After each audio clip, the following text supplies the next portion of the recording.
Wonderful. We have lots of you now, so I'm just going to open with a quick karakia to get us started. So papoia te Māori, papoia te Wairoa, papoia te Tapu, papoia te Whenua, or Papa Tuanuku. Kia ora everyone. It's good to have you here at today's Zoom session with the Transport, Energy, Industry and Buildings team. Ko Alexandra Seaton aho. I've had the pleasure of leading this team off and on for the past 18 months, and I'm speaking to you from Whanganui, Aotearoa. On the 31st of May, the Commission handed its final report outlining the actions that Aotearoa can take to reach its climate targets to the Minister of Climate Change, and he released it last Wednesday. Today's webinar is an overview of the transport, energy, industry and building sectors, focusing on what has changed in the recommendations from our draft advice. Before we get started, a quick activity and some housekeeping. In the chat, please write your name, the community or organisation you represent, and where you are in Aotearoa. Today's session is split into two sections. For the first half an hour or so, the team will talk you through the work and recommendations, leaving plenty of time for questions at the end. Please try to keep your questions short and to the point. We'll be recording this session and making it available on our website later. If you want to comment or talk amongst yourselves or share resources, it's helpful to use the chat. And then please put any questions that you might have in the Q&A box. This helps us more easily identify and answer them. So I'm going to start by giving a brief overview of our advice and emissions budgets, and then pass on to the team to get stuck into transport, energy, industry and buildings. We'll also cover urban form and the bioeconomy. We'll leave about 30 minutes at the ends for questions, and we'll try and get through as many as possible. So let's get started. So Ināia TONU, the time is now. Aotearoa committed to reaching its net zero emissions of long-lived gases by 2050 and reducing biogenic methane emissions by between 24 and 47% by 2050. These targets are in legislation and have been set by Parliament. Our advice, which is independent and based on the Commission's impartial judgment and assessment of the evidence, shows that comprehensive climate action is affordable. Aotearoa can reduce emissions to meet its targets while continuing to grow the economy and improve well-being with technology and tools that exist today. There are three parts to our advice. The first is the level of the first three emissions budgets, which step down the total amounts of greenhouse gas emissions allowed in Aotearoa over 5-year periods to 2035. This charts a course towards meeting the 2050 emissions reduction targets. The second is the direction on the policies and the strategies needed in the government's emissions reduction plan, which will detail actions for meeting the first emissions budget. Note that our advice doesn't include detailed policy advice or design. And the third is advice on the Nationally Determined Contribution, or NDC, and the eventual reduction in biogenic methane. So this slide shows what our recommended emissions budgets look like. Each budget would see progressively deeper emissions reductions. We've modelled different paths that could deliver our recommended budgets. Our analysis shows that our recommended budgets could see Aotearoa reducing long-lived gas emissions, greenhouse gas emissions by 63% and biogenic methane emissions by 17% by 2035. We're holding a separate session specifically on budgets next week if you have questions on how they have changed. So this graph shows the emissions reductions and offsetting from forestry that occurs in our path to 2035 for long-lived gases. Reductions in biogenic methane were discussed this morning. If you're interested, the link will be posted on our website in the next few days. So net long-lived gas emissions would fall by about 38% by 2030 and 63% by 2035 compared to 2019. This path would set Aotearoa up to achieve net zero long-lived gas emissions in the 2040s. You'll see transport in blue. That makes up just over 33% of total long-lived gas emissions in Aotearoa. To reverse the historical trend of growing transport emissions, action will need to be taken across all parts of the transport system. Road transport can be almost completely decarbonised by 2050 by increasing cycling, walking, public transport use, reducing travel, and by switching to low emissions vehicles. The energy, industry and building sectors are shown in pink, and they make up 44% of total long-lived greenhouse gas emissions in Aotearoa. To reduce these emissions, Aotearoa must decarbonise how it produces and uses energy. We must transform to an energy system that is low emissions, affordable and secure. Combined, emissions from these sectors are nearly 38 megatons of carbon dioxide equivalent, or about 77% of total long-lived gases. These emissions roughly half by 2035. I'm now going to hand over to my team to give some subsector detail and then to focus primarily on the recommendations. Sean, over to you. Kia ora koutou, ko Sean aho. This table highlights the key transitions which occur in our model demonstration path over the first 3 budgets. In transport, we see electric and lower emission vehicles enter the fleet at increasing proportions. We model that by 2032, all new light vehicles are electric, and by 2035, used imports are also. We model a reduction in the number of vehicle trips by increasing the share of public and active transport, and by reducing demand for travel. We see efficiency improvements and some electrification of ferries, coastal shipping, and short-haul flights in the second and third budgets. Low-carbon liquid fuels are deployed amongst the residual liquid fuel base and help to reduce emissions in those vehicles which are hard to electrify. This includes off-road vehicles and machinery. In buildings, we see the expansion of the fossil gas network stopping after 2025 and then a phase out of the existing user base beginning in 2030. We are projecting significant decarbonisation of the electricity sector in the short term by the displacement of fossil baseload generation with lower cost geothermal and wind projects. Looking forward, this model demonstration path requires a massive expansion of the generation base and associated infrastructure to enable the electrification of transport and heating. In industry, the demonstration path models the conversion of coal and gas boilers, primarily to biomass, as well as some significant efficiency improvements. I'm now going to hand over to Brianna and Tal, who will focus on the policy recommendations.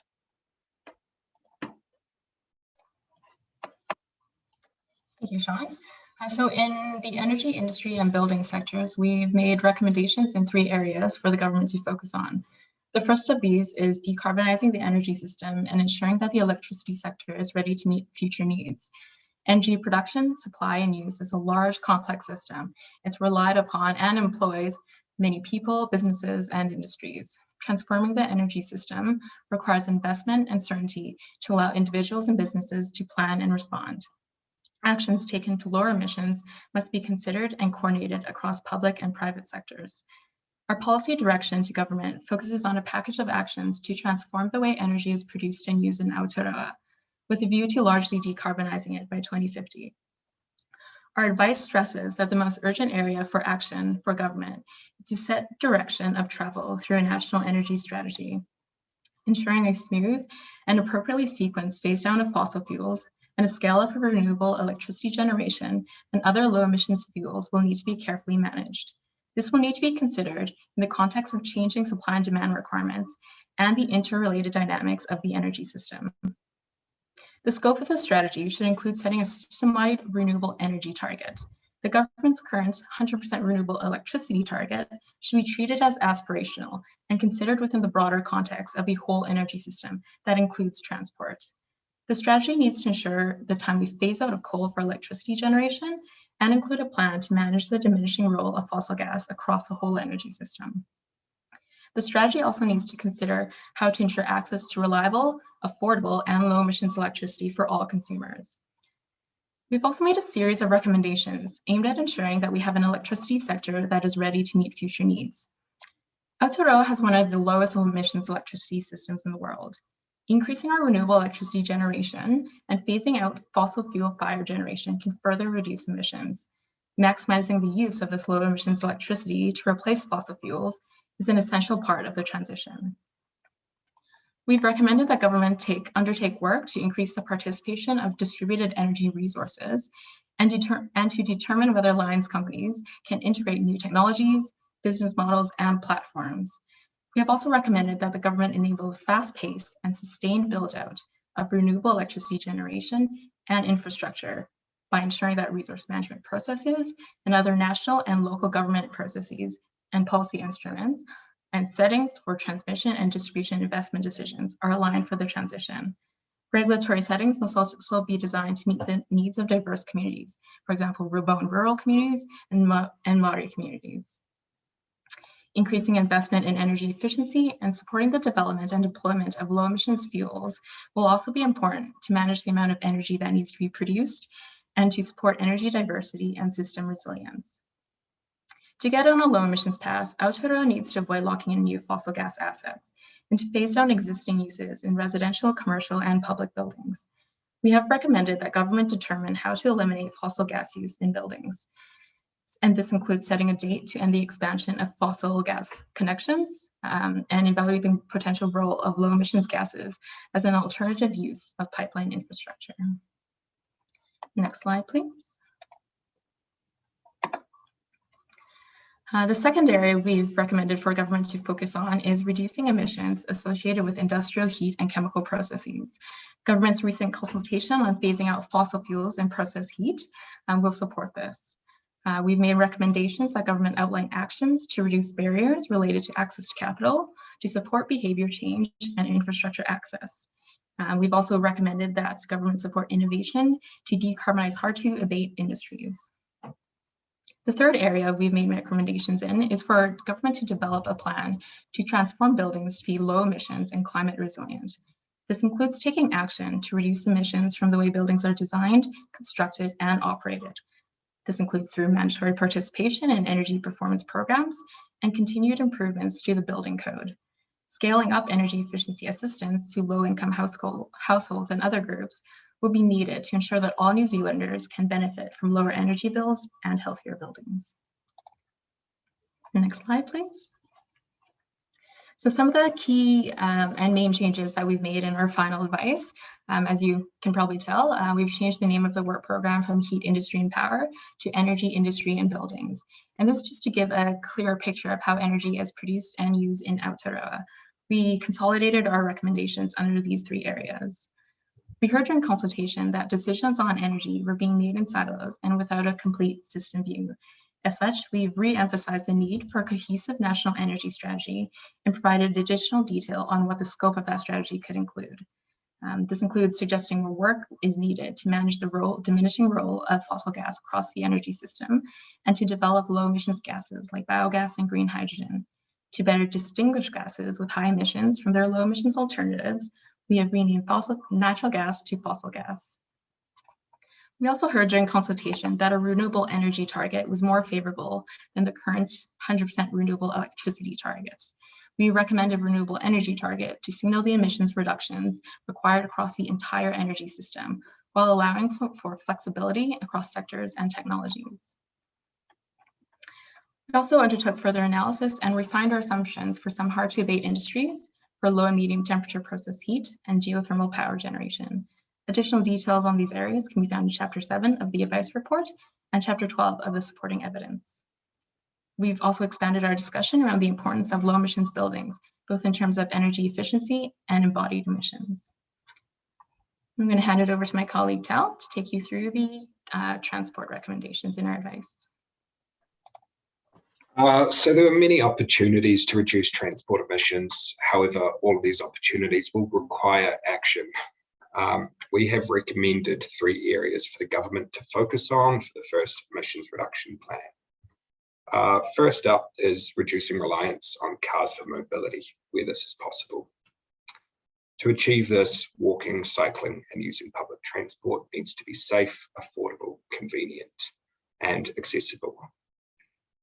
We have recommended that the government should support behaviour change by setting clear targets and implementing plans to increase walking, cycling, and public transport use. This should include actions to reduce public transport fares, increase the share of central government funding dedicated to active public transport infrastructure, and ensure that regulatory settings provide local authorities with the tools needed to deliver a low emissions transport system at pace. Second, we need to accelerate emissions reductions from the light vehicle fleet. That's cars, SUVs, utes, and vans. Private vehicle use will remain a reality for many New Zealanders. An ambitious package of policies is required to encourage the adoption of low emission vehicles and begin the phase out of internal combustion engines. This should include limiting internal combustion engines from entering, being manufactured or assembled in Aotearoa by 2035 at the latest. It should also include introducing an emissions efficiency standard for the light vehicle fleet and providing support for the adoption of low emission vehicles. Action from the government has begun here with the signalled introduction of the clean car standards and the recent announcement of a fee-based scheme. Third, we need to begin work now to decarbonise heavy transport.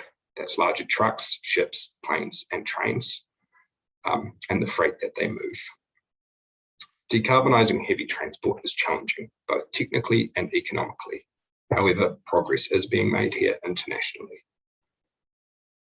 Developing a national low emissions freight strategy that identifies the investment settings and infrastructure required to develop a low emissions freight system is a key first step.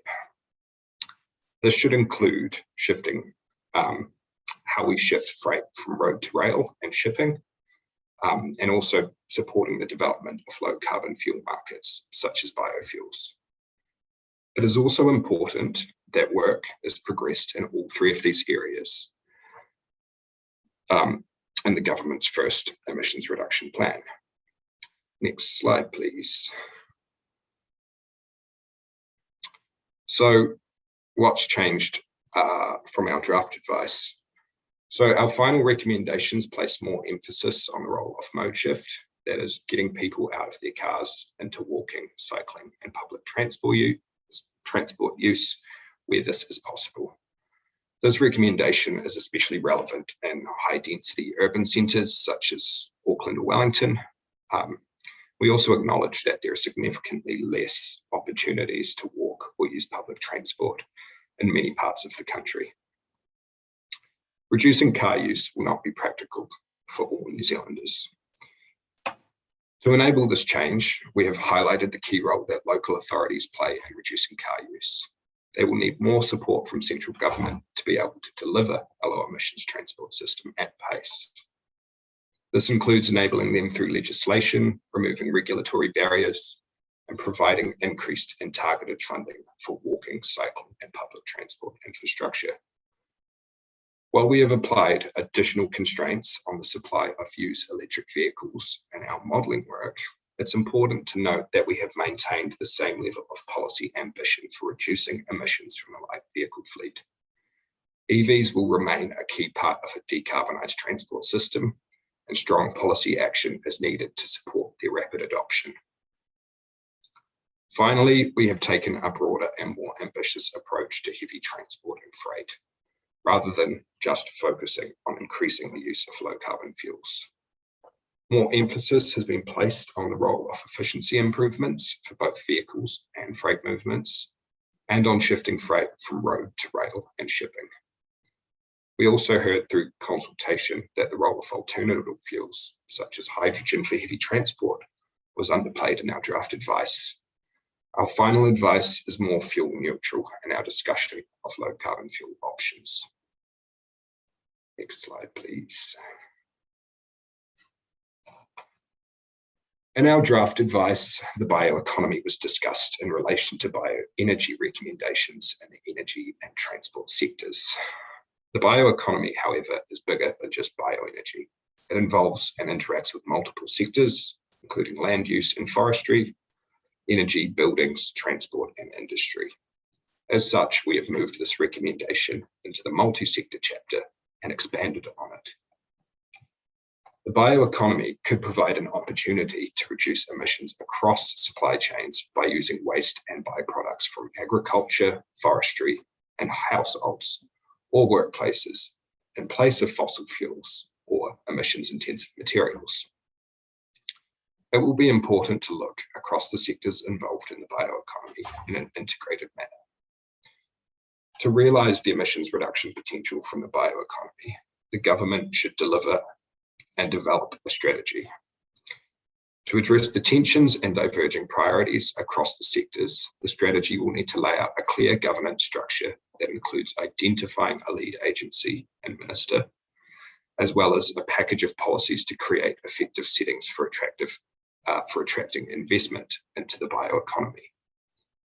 Supportive procurement and building policies would also have flow-on effects to support greater use of biomass residues and the production of bioenergy. This would reinforce our recommendations in the energy industry and buildings and transport sectors. And back to you, Brianna. Thanks, Tel. So urban form in our draft advice was combined with transport and buildings. Given the amount of interest and the amount of submission feedback that we received during consultation on the importance of urban form as a systemic enabler for emissions reductions in other parts of the economy, for instance, in transport, it has its own section within the multi-sector chapter. In urban form, we know that the way cities and towns are designed affects emissions from land use, transport, buildings, energy, and waste. It also affects exposure of communities and businesses to climate risk. So changes to urban form, function, and development can play a role in the response to climate change and have the potential to unlock deeper emissions reductions over the long term. Local government efforts are underway to improve urban planning and development.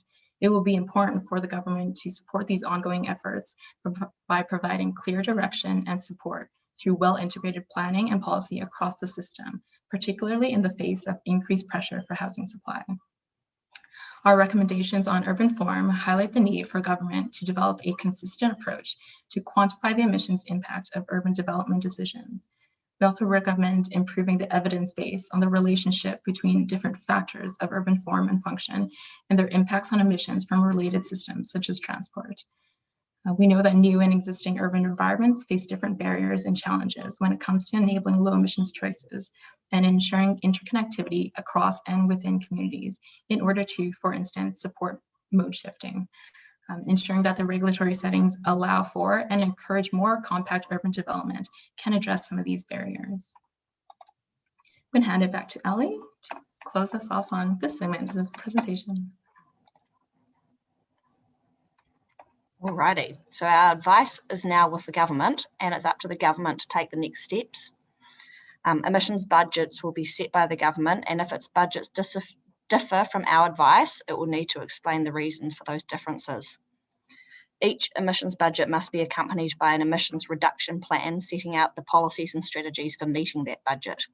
We've given advice on the direction of policy that we think it should contain, but the government is responsible for drafting and implementing it, and it will be government agencies that develop detailed policy advice and implement specific policies.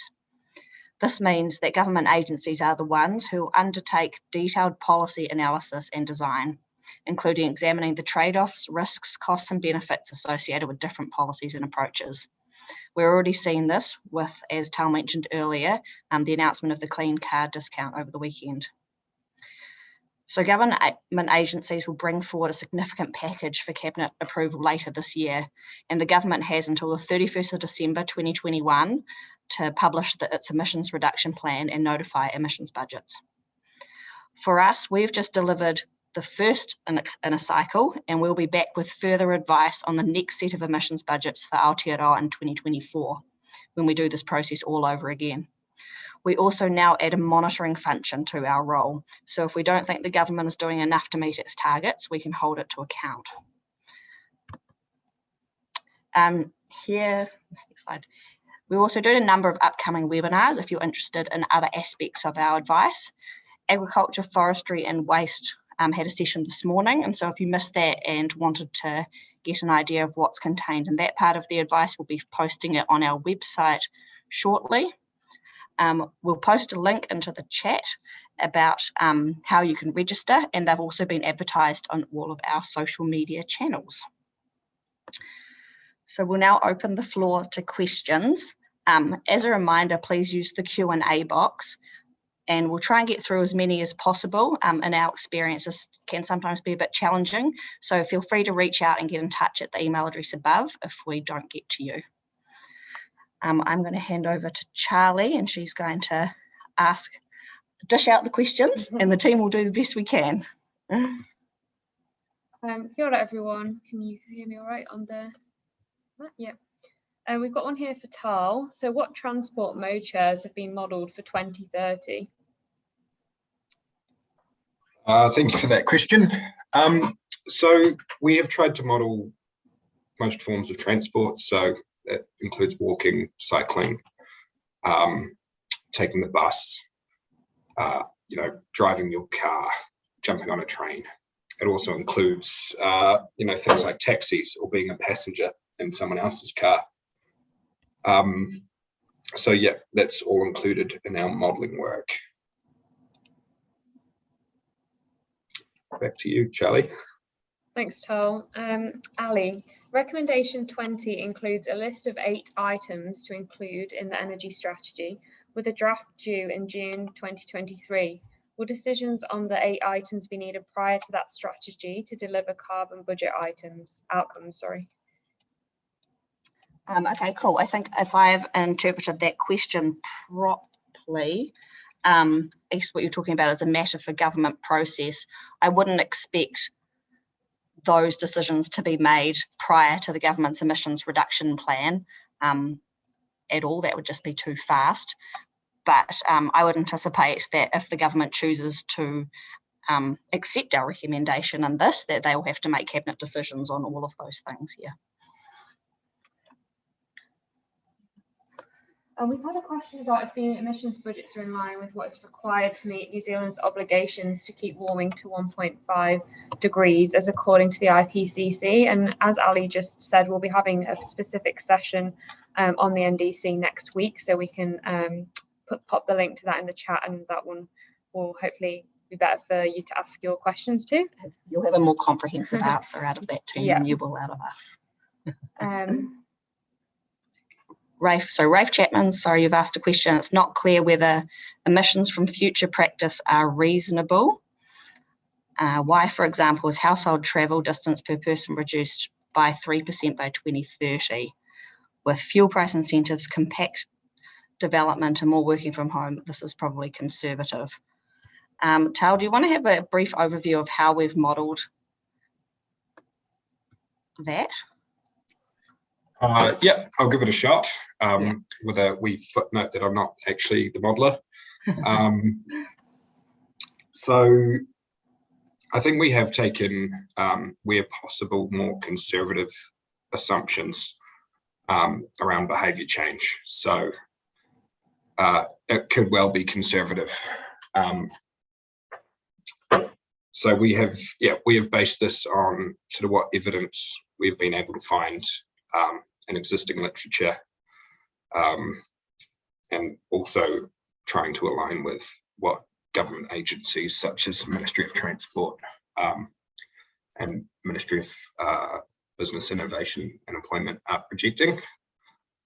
So yeah, that's probably all I can give you on that one. Back to you, Ali. Energy demand can also be reduced by ensuring that the size of each private vehicle is lighter and smaller and carries more compared to the vehicle's weight. Light vehicles are getting bigger and bigger. There are many co-benefits other than a safe climate that are compromised by this. Has the Commission considered any recommendations that would see the average size of vehicles reduce over time? Tal?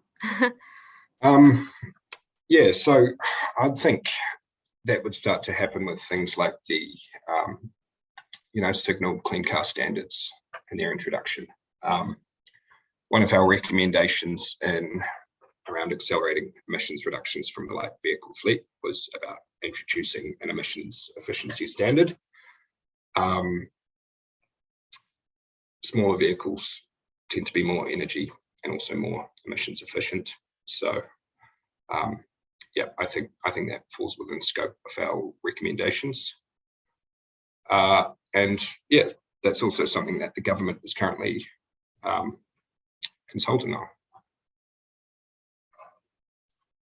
Anything more to add there, Ali? We've got another one. So what are the percentages for each mode of transport by 2030 under your modelling? Is that one that we can answer to hand? No. Yeah, no, we need to, sorry, we need to dig in the model for that. But if you have that, if you want us to talk to that question, you know, send us an email and we can help dig out the exact percentages for you. And sorry, just to chop on there, we have published all our modelling assumptions on our website. So if you're really interested in seeing those detailed model settings, which we don't always have ready in our head, then go have a look at. Thanks, Sean. Just a reminder to please use the Q&A if you have any questions. I know that a couple have gone into the chat, so it just helps us keep track of them a bit easier. So we've got one here about increased use of electricity will lead to more demand for electricity generated inefficiently by gas, and in this way could lead to potential overall carbon emissions than if domestic connections were retained. Now, okay, we've got a few questions that kind of along that line. Brianna, do you want to have a quick go at that one, and then? Sure, can you just repeat that? Sure. Right. The question was largely about our we've got a few questions here about gas use. So maybe if you could just give a quick overview of how we're thinking about the use of gas, might be a good way to answer a number of them. Certainly. So we do know that in our analysis under the building space, the largest opportunity to reduce emissions is by fuel switching from fossil gas or coal to lower emissions alternatives, such as biomass and electricity, and particularly electricity. So with our recommendation to phase down the existing uses of gas in buildings and to, from 2025 in our modeling, phase out new connections to the gas system. That is on the basis of safeguarding consumers from the additional cost that it would, producing and supplying low emissions gases such as biogas or green hydrogen could incur to consumers.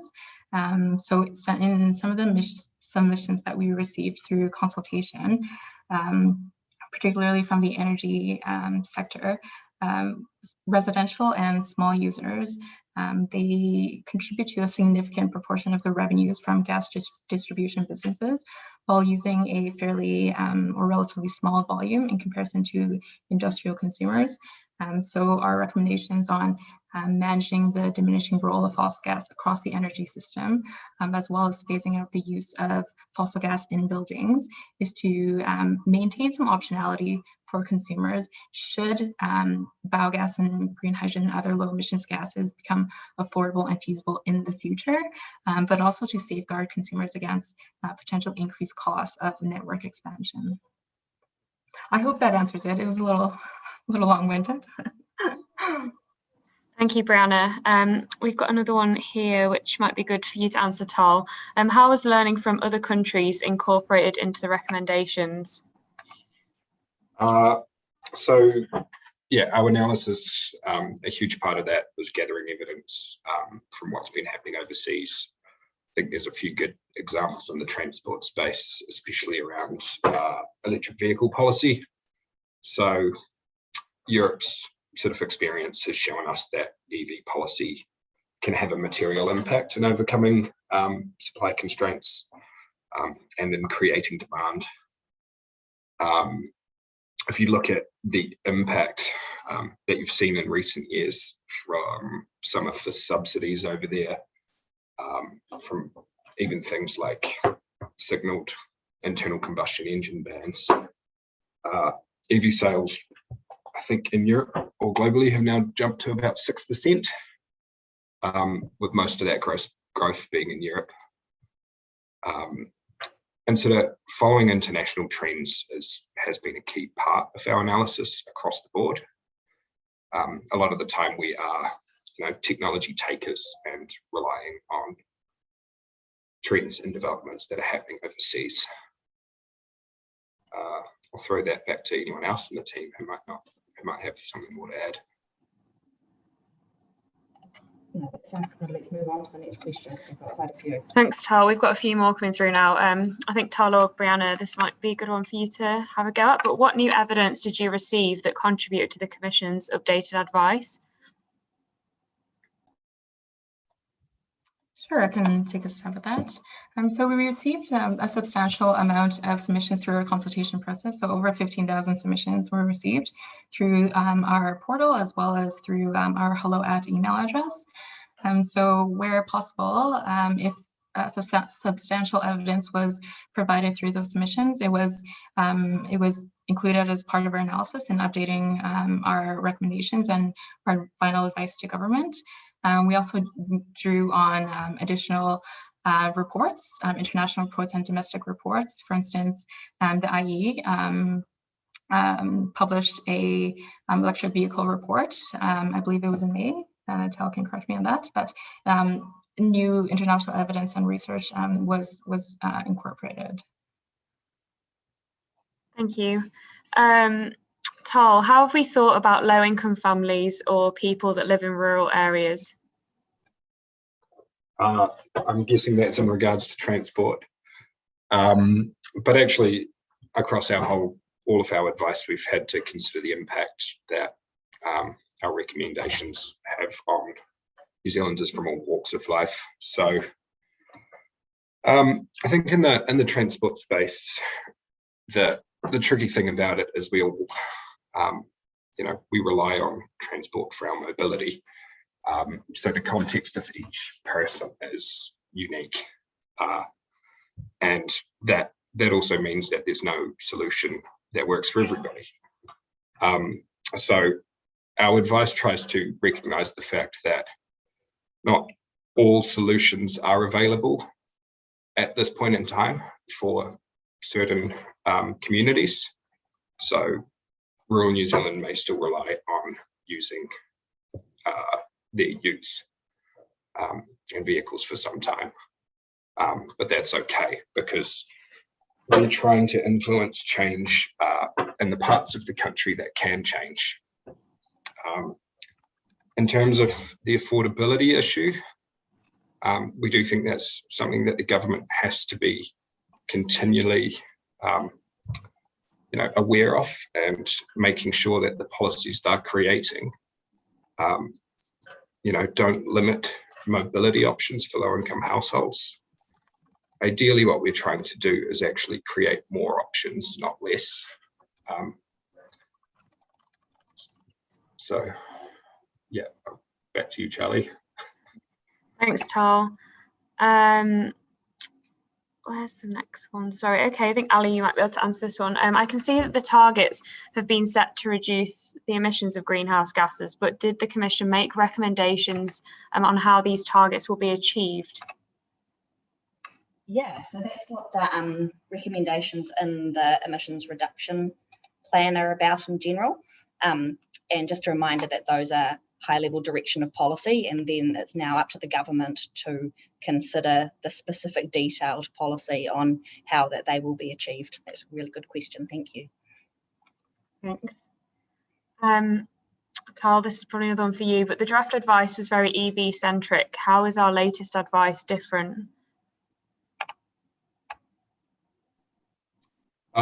So we have placed more emphasis on the role of mode shift. So that is getting out of cars into public transport or active transport where that's possible. So again, going back to transport options being pretty specific to each individual.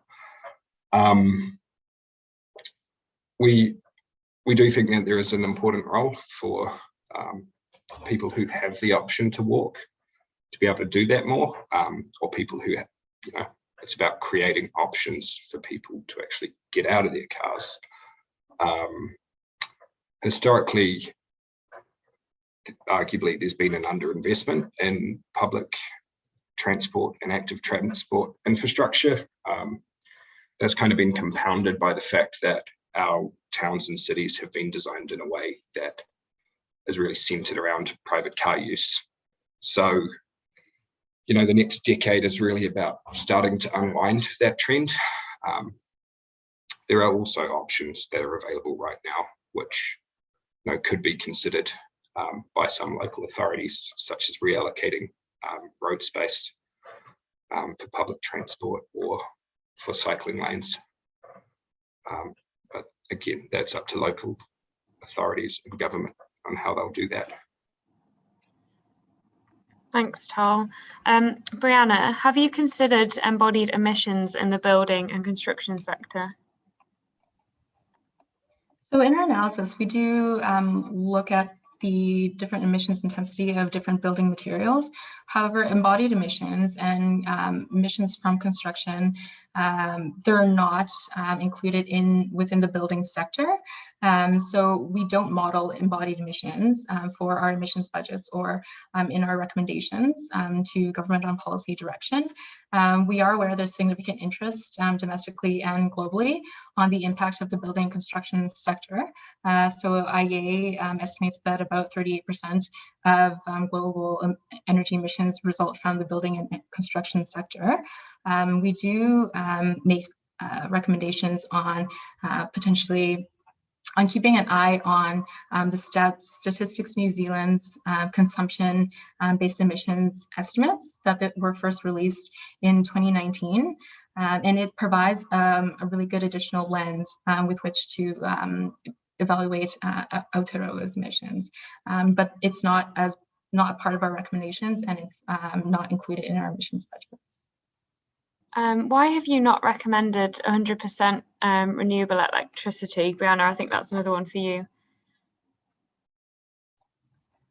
Sure. So as I previously mentioned in my slides, we do recommend that the government consider replacing their 100% renewable electricity target with potentially 95 to 98%. So work undertaken internally at the Commission, but also from the ICCC indicates that achieving the last few percentages towards 100% renewable electricity would result in an increase in electricity prices. We also received feedback during consultation that a system-wide renewable energy target was more favorable than the 100% renewable electricity target. With a system-wide energy target, it better signals the different emissions reductions that could be made across different sectors while allowing flexibility for where those emissions reductions are made and which technologies are used. Thank you, Brianna. Danny, you might be able to help with this one, but how will we manage the risks of the bioeconomy on the environment? Hi everyone, Danny here. So the key recommendation for the bioeconomy is actually to look across it in an integrated way that takes account of all the different sectors involved. So one of the key ones, obviously, and a key source of biomass in New Zealand will be from the forestry sector. My assumption is that that is part of where this question comes from. So if we are scaling up the use of biomass in either process heat or in biofuels, one of the potentials is that you would scale up forestry, and so that can obviously have an impact on the environment. So one of the things that we recommend in terms of the bioeconomy strategy is that the government will need to consider the possible biomass types that are available, the best use and emissions profile for each of those biomass, and consider the best value and best emissions reduction potential of each biomass use. That will enable kind of the regulatory settings and investment settings that the government can introduce to address some of the tensions or trade-offs that can exist within the bioeconomy. So those are some kind of key considerations that were put forward for the government to consider and take into account in its bioeconomy, both in the short term, but also in the longer term, in terms of what is possible, what sectors can develop in terms of biomass, residues and materials. Brianna, retrofitting is expensive. How can government support homeowners and businesses to make these changes? I agree, retrofitting can be very expensive. We do have a recommendation in both a recommendation under energy and recommendation under buildings to scale up investment in energy efficiency. And that includes providing additional assistance to lower income households or other more vulnerable groups to alleviate some of those high upfront capital costs that they may face.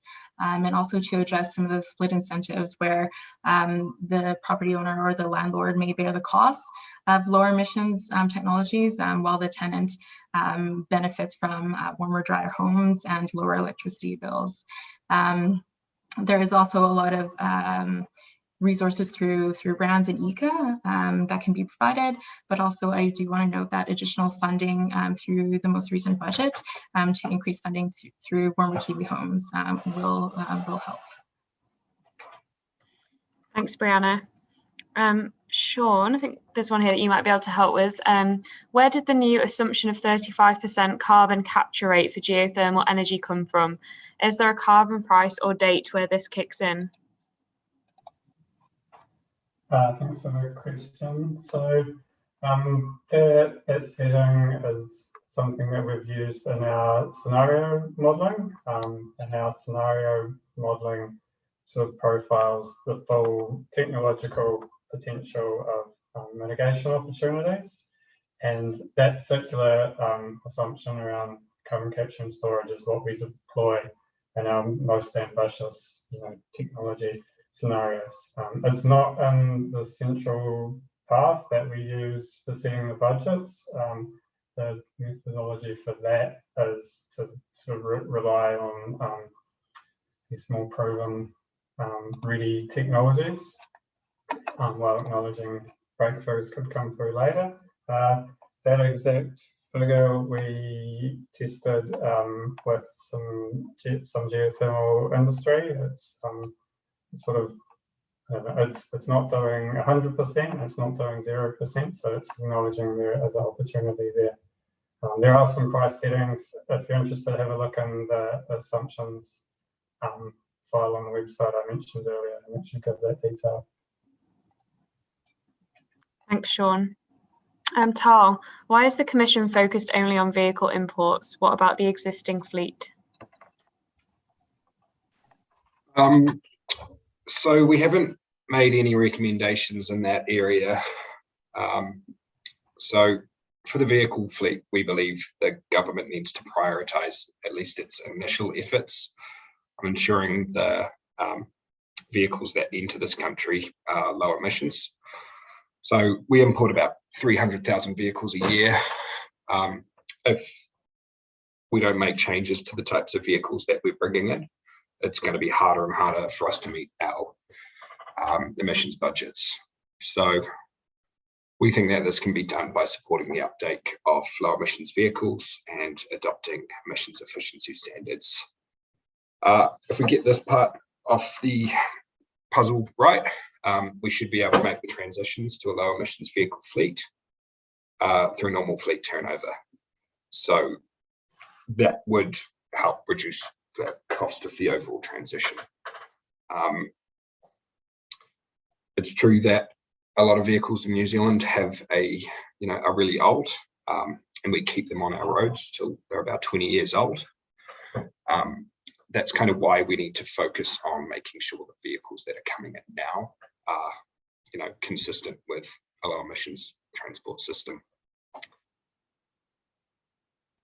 Thanks, Tal. Brianna, how have we considered the possible closure of the TY Point aluminium smelter in our advice? So under our current policy reference scenario and through engagement with industry and public announcements based on the extension of their electricity contract to December 2024, our base assumption is that the TY smelter, TY Point aluminium smelter, closes by the end of 2024. We do undertake sensitivity analysis on whether that closure takes place by the end of 2024 or at different points in time. That can be explained by Sean, so I'll hand it over to him. I've got to apologise. I was focusing on the next question. Can you stand me up for that one, Brenda? Sure. So the sensitivity analysis, I believe it was through CPlan and ends on around the 2 point closure. That's right. So an update to the report and evidence we've given this time is a large sensitivity piece to guess a question, ask various what if questions. So what if the smelter doesn't close?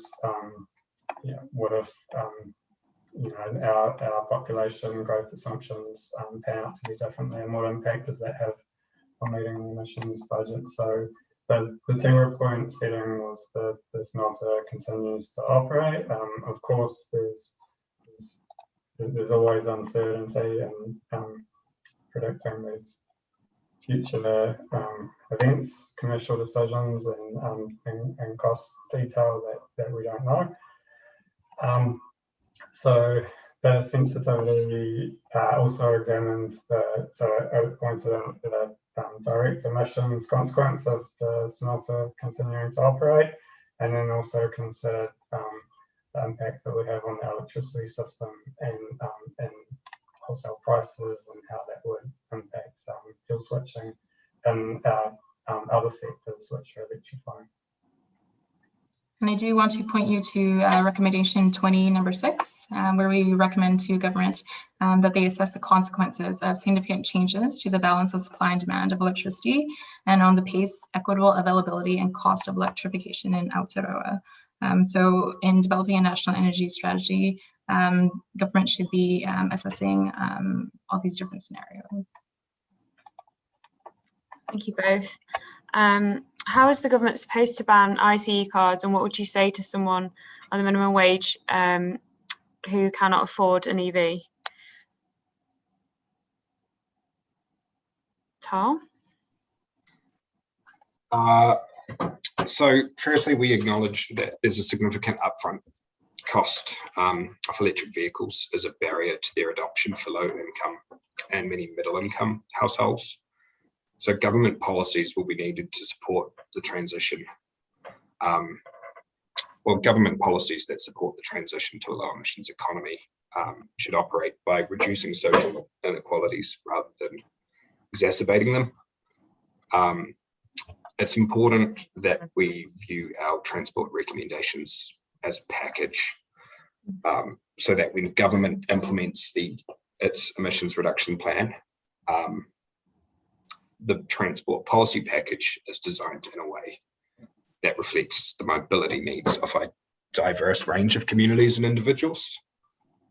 The government's going to need to be proactive and provide sort of targeted support to ensure that lower income households and vulnerable groups also see the benefits of electric vehicles, and help bring the cost down for them.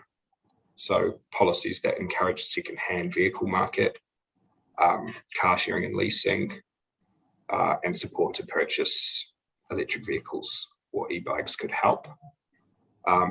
If you think about electric vehicles, the challenge is the upfront cost, but they've got lower operating and lower maintenance costs. That actually be very helpful for low-income households, leaving them more disposable income and mobility. It's just that upfront barrier that's a challenge.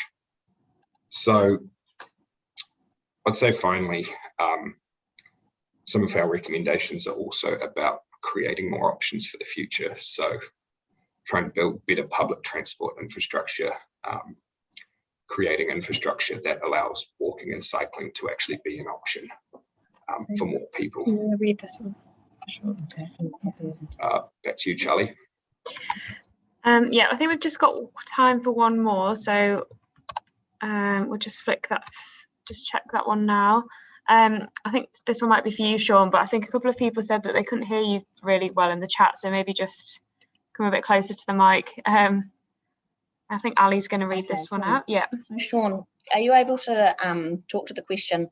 One recent analysis shows that encouraging EV uptake in New Zealand accounts for around 300 to 600 tonnes of carbon dioxide equivalent.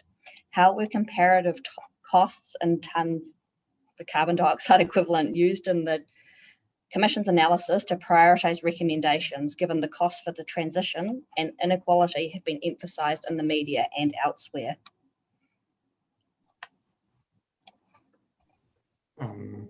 Hopefully I come through a bit stronger now. Sorry about that. Good question. It's quite a technical one. I'm not going to give it too technical of an answer. As part of the update for this piece of work, there's a new piece of analysis on costs of the transition, and it profiles kind of a number of areas for the fuel switching. One of them is electric vehicles, and the takeaway from that, which is in chapter 8 of the report, benefits and cost savings for meeting emissions budgets. So the takeaway is that the endpoint for that transition is where we have electrified the light vehicle fleet as a much lower cost position to be, because we have lower running costs for the electric vehicles, and based on projections of cost reductions, lower capital prices for the cars. So I hope that gives some answer to that question. Actually out of time now. Thank you so much for all your questions. I'm sorry we haven't been able to get through them all. A few people have commented that their questions haven't been answered. So if you still have burning questions, either attend our other webinars or flick us through an email and we can see how we can help you.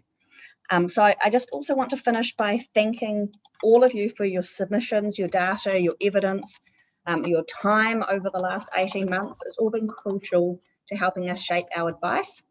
And I'm just going to close us off with a karakia to finish.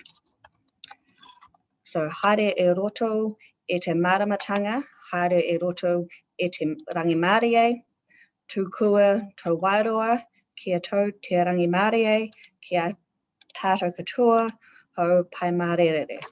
Okay, thanks everyone. Thank you.